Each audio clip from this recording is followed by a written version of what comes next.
Okay, so thank you again for joining us here on windsurftudes.com. Today in this video, this is the second part to the initial video about TCP/IP hardening in the registry that we had done. The first video is a little bit of a conceptual overview. We didn't really show how to do anything in particular, but I wanted you to get the conceptual overview of why you would do these things and just to discuss about these potential exploits that a nefarious person could use to compromise your system. So today what we're going to do is we are going to set up a group policy object, because in a soon coming video we are going to set up a remote access server. Right now our environment, it doesn't really have a default route out. We don't have any sort of connectivity to the internet set up, but we're going to set up a remote access server so we can NAT out through the server onto a network and get internet access, things like that, and we want people to be able to come into the network as well. So the issues that we're going to be discussing here will really apply to forward-facing services and servers. So we're not going to apply this group policy yet, but that's okay. It doesn't matter. We've seen how to apply group policy to an organizational unit or to a group of computers or users.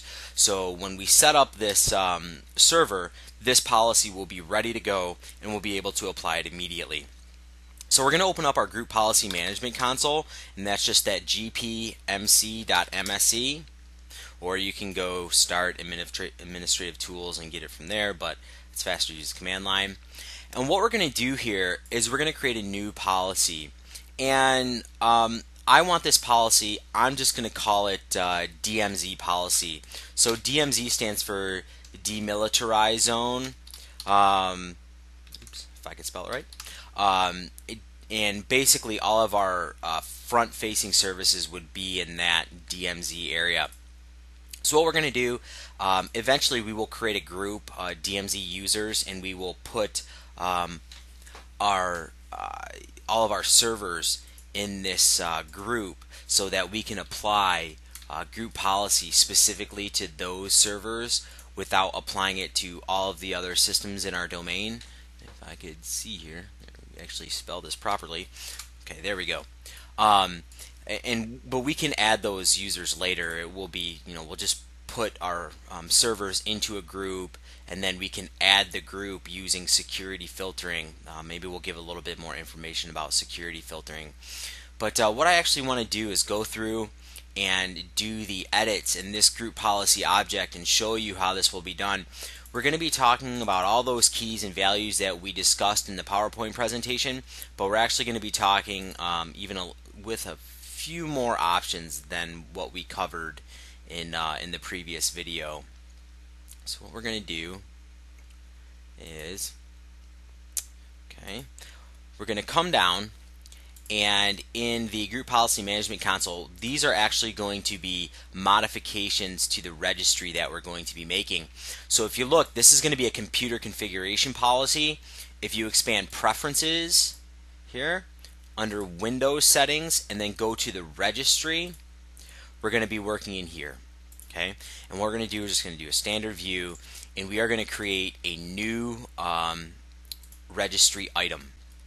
So all of the items that we are going to be working in are going to be, let's see, I have to go dig it up again. Again, I don't think anybody really memorizes all this stuff. That's what we have Google for. But it's okay, so it's going to be in the H key local machine, and then it's going to be under the local machine, it's going to be under system, and then under system it's going to be current control set, and under current control set it'll be services, and we're just going to do the TCP/IP version 4. Some of these apply, and it's just TCP/IP is the key. So let's go down to T here. Some of these will apply to version 4 only and not version 6, but here you see we have TCP/IP and TCP/IP 6. So we're just going to select TCP/IP, and there's a couple other things under TCP/IP, but this is where we're going to be working. So just so you can see that again, it's HKey local machine, system, current control set, services, TCP/IP, and then we're going to be working on parameters. That is what we're going to be working under.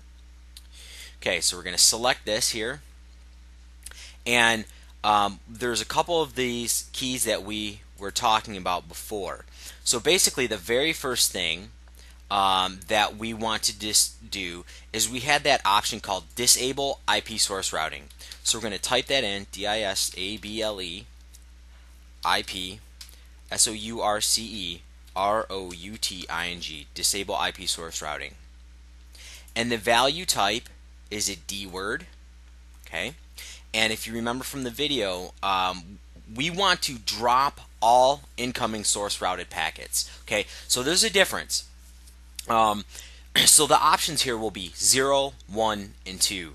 The default is 1, that they don't want to forward source routed packets. That's the default. What we are actually going to do is we are going to do 2. So if this is a forward-facing internet service, and let's say for some reason the network administrator, if you're the server administrator and you don't administer your Cisco devices, let's say the Cisco device lets a source routed packet in. By default, the system will not route the source routed packet, but it will accept the source routed packet. So we don't want that. So we are going to select a value of 2, and we're going to apply that. And we will actually do create. So we're going to create this key, and this is the name, and this is the D word value, the type, and we're going to have a value of 2. So we're going to do apply. Okay, so that's the first one that we're creating. The second one that we're going to create, we are going to create an IP enable router. We're going to create that key. And for this, a lot of these they're all just going to be D words. And the value for this is a Boolean value. So 0 is false and 1 is true. We do not want our forward-facing servers to act as a router. So we're going to apply that. Oh, that actually overrode our last one. Going to have to go back. We might have to do this a couple times. Disable. Actually, we can just leave this as it is. So we'll just create the original one again. New registry item. As you can see, this is a little bit of a process. So HKey local machine, system. See if I can remember where this all is. Current control set. Yeah. Services, and I think it's all the way down here. TCP/IP.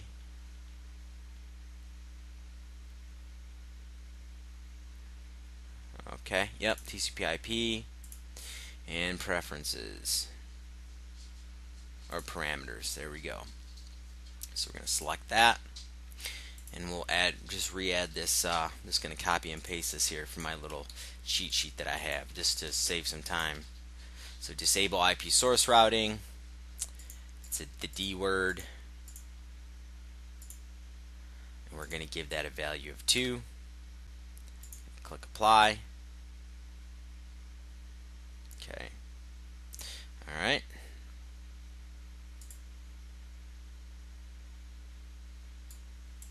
Oop, and you know what? I want to edit this because I want to create that key. Okay. Because these keys are actually not in the registry by default. So the next one, if you remember from the last video, we had that SYNAttack protect option. So we're going to keep creating these here. So we're going to do registry item, going to go through local machine, system, current control set, we're going to do services, and we're going to go all the way down to that TCP/IP, and we're going to do parameters. So that's our key here. Maybe I can just copy and paste this and save it so we don't have to keep scrolling all through there. And what we're going to do is this value is SYNAttack protect. Okay. That's just SYN SYNAttack, protect. SYNAttack protect. And again, we're going to create this value. And basically, we want to configure this to a value of 1. The default, I believe, is 0. It will allow half-open connections, or it will define a half-open connection fairly loosely. We want to lock this down. So for an internet-facing service, we are going to say a half-open connection. This is what the value of 1 will do. A half-open connection is any connection that is not closed within 3 seconds, and that connection will be dropped after 9 seconds. Okay, so we've got create, apply there. So I'm going to create that. All right. I'm going to create a new key. It's the registry item here. I'm going to create the item. I'm just going to copy and paste this key path in there, but it is under HKey local machine, current control set, services TCP IP parameters.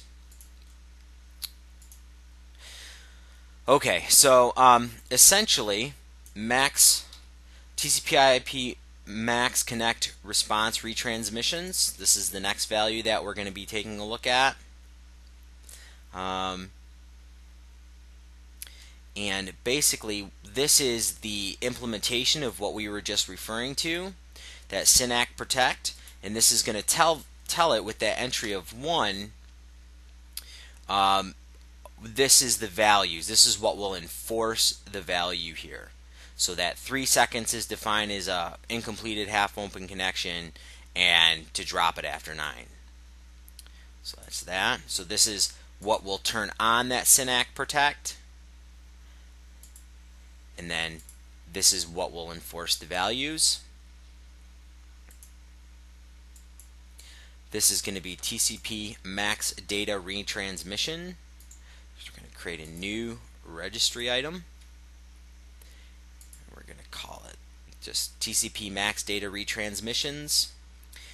And again, this is going to go to that same registry key. It's going to go system current control set services TCP IP parameters. So we're just going to paste it in there. It's going to be a D word value.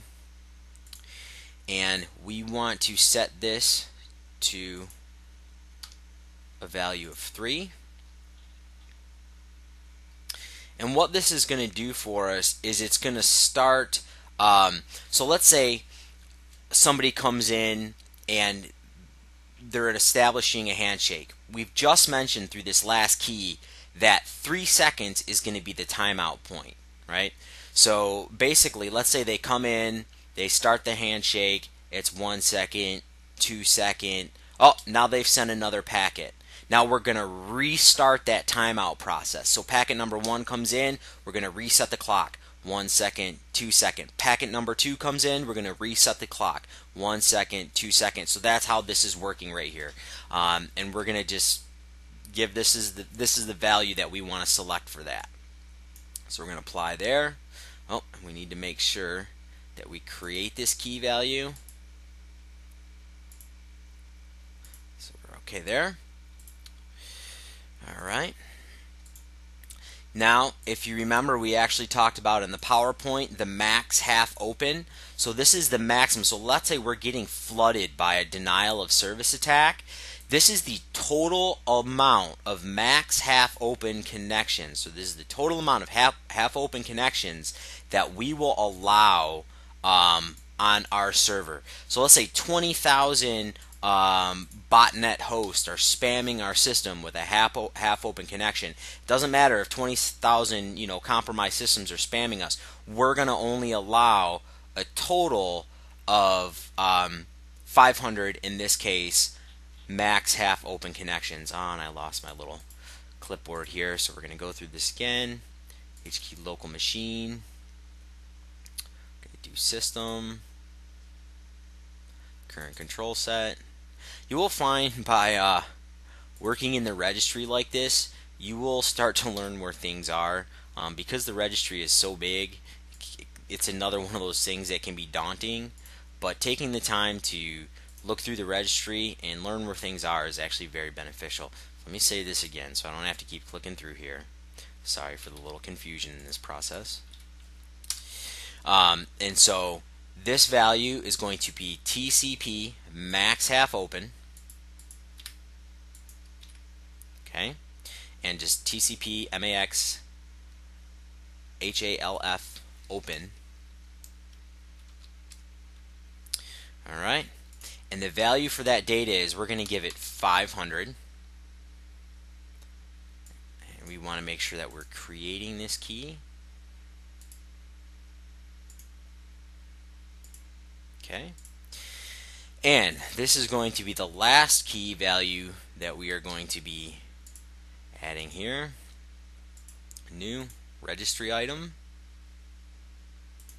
We're going to call this that max half open retried, and then this key is going to be in that same one. It's going to be in the system current control set,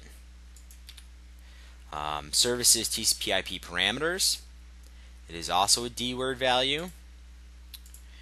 And that value data. Now this you may want to adjust in these last two settings. Maybe your server, if it's very powerful, can handle more than 500 connections. I don't really think there would ever be a need to have more than 500 half open connections on a system. Maybe you don't want to try 400 values, but that's what Microsoft recommends for hardening a system, so that's what we're going to go with. We're going to make sure not update, we're going to create. We're going to apply. Okay. So you see kind of the order that they have here. Now, let's just double check everything that we have, because when we work in the registry, it's very important. And in fact, before we apply this, I'm going to show you right now in this video how to back up your registry. So look, okay, everything is applied. Let's make sure that the hive is all the same. So it's HKey local machine, that's where we want it to be. That all the keys are the same. Just double check. So system current control set, services TCP IP parameters, our values are what they should be. See, look, we caught a couple. These should be D words. That's why it's always good to check your work. Nobody's perfect. And that HKey SYNAttack protect should be set to. Let me just double check this. These are important things here. We want this to be a value of 1, so we want to turn that on. Let's make sure we correct this here. Always recheck your work. Nobody's perfect. So let's do a D-word value here. I'm glad this actually happened, so just please check your work. So max half open, and these max half open properties, we want to be 500.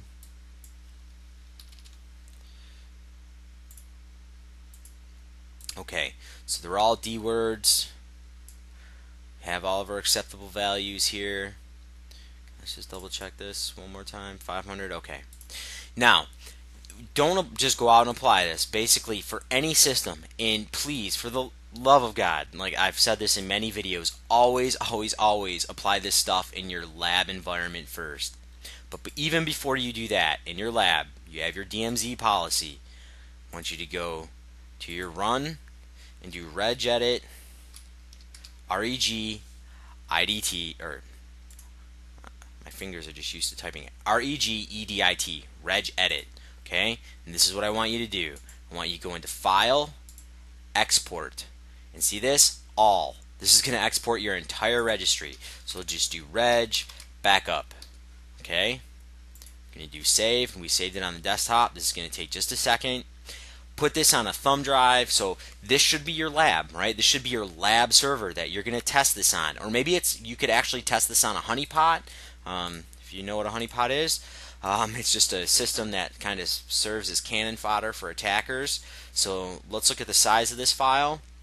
This file is 120 meg, so you could easily put it on a thumb drive. You could easily put it on a CD-ROM, and that way, let's say for some reason we have made some sort of mistake in the configuration of our registry. Working with the registry can be a little dangerous. we can restore our complete registry. In all honesty, it's good to have a backup of your registry anyway. One of the most common problems with Windows is registry corruption. I've seen a lot of systems fail because a RAID controller will go bad, and when that RAID controller goes bad, it'll write bad data to the disk and the registry will become corrupt. So this is a good practice to have a backup of your registry. Maybe we'll look at an automated task to back up system registries to a distributed file system. That could be a pretty cool tutorial, actually, now that I'm thinking about it. So thank you very much for watching this episode of windsurftoots.com. Remember, working with the registry is dangerous. This will impact performance. This is something that you should test, but it hopefully will give you a good idea on how to start hardening your servers that will be facing internet clients. Again, thank you for watching windsurftoots.com.